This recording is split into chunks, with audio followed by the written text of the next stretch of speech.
Welcome back to my channel. On today's most overlooked albums, we're going to look at an album to me that pretty much made me a metalhead. I liked metal before then, but this was 1980.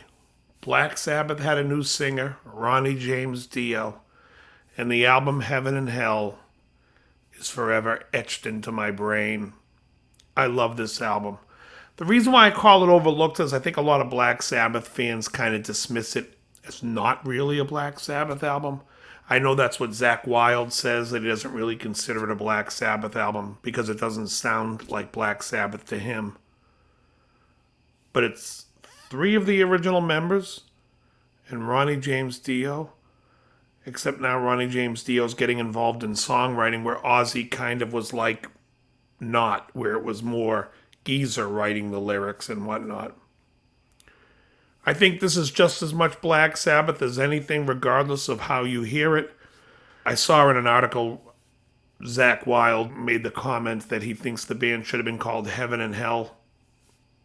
A rose by any other name is still a rose. This band is fantastic. This album's fantastic. Let's run down the songs.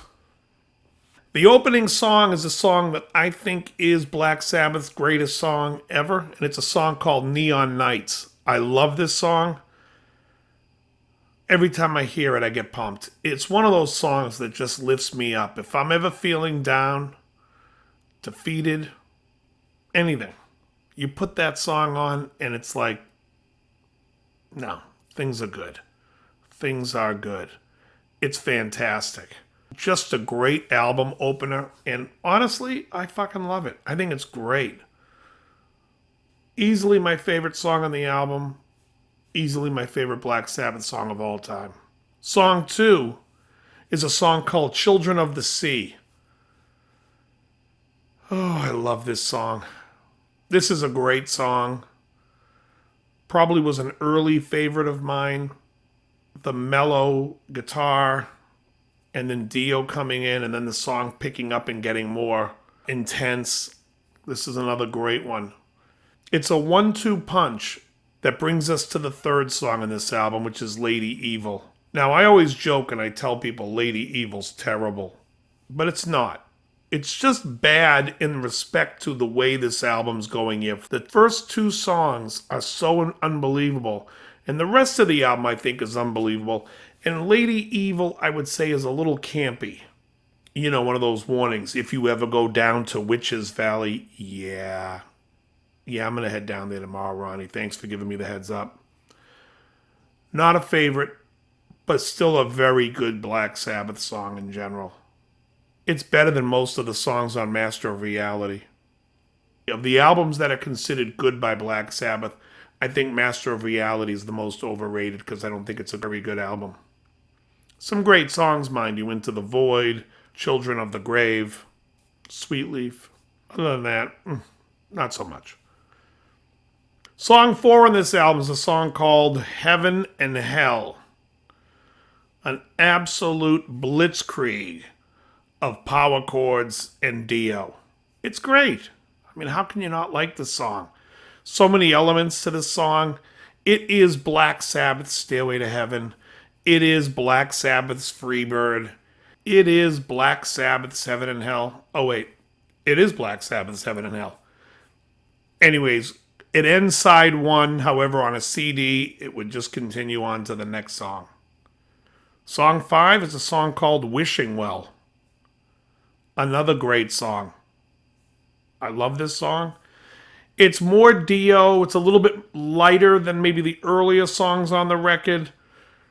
We're out of the Dragons and Kings stuff, and I really enjoy it.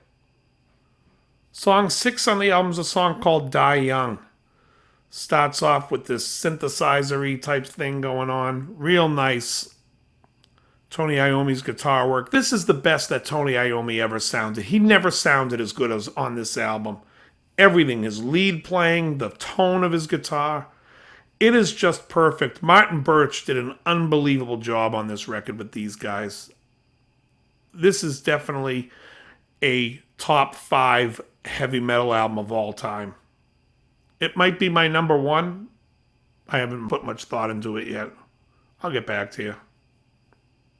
Song 7 is a song called Walk Away. This is the pop song on the album. This song is a little bit lighter, more major chord based. It's a lot of fun. Dio's vocals are always on point. Iommi's playing's great. Bill Ward and Geezer Butler. Let's not forget, Bill Ward sounds great on this album. And Geezer Butler's bass lines on this record are just brilliant. I love everything he plays on this album. Maybe not so much on Lady Evil. All right, I'll lay off Lady Evil. All right, I get it. Song 8 on this album is a song for me that might be my second favorite track on the album. It's a song called Lonely is the Word. A lot of droning guitar, a lot of atmospherics in the sound. Really builds a sound and a feeling on this album. I love this song. I also love Over and Over from Mob Rules, which kind of has this type of down feel as well. But Lonely is the Word is just a brilliant song and a great way to finish this record off. Anyways, this album for me really opened the way for bands like Iron Maiden that I absolutely loved from like The Number of the Beast on. Although I do love Killers. The first album I could do without. Killers I like. Made in Japan, not so much. But that Peace of Mind type of era, really, I think the doors swung open with Heaven and Hell. Heaven and Hell is just one of those albums that I think is absolutely crushing. I do like this album a lot better than Blizzard of Oz. Diary of a Madman is a little closer to this as far as being excellent.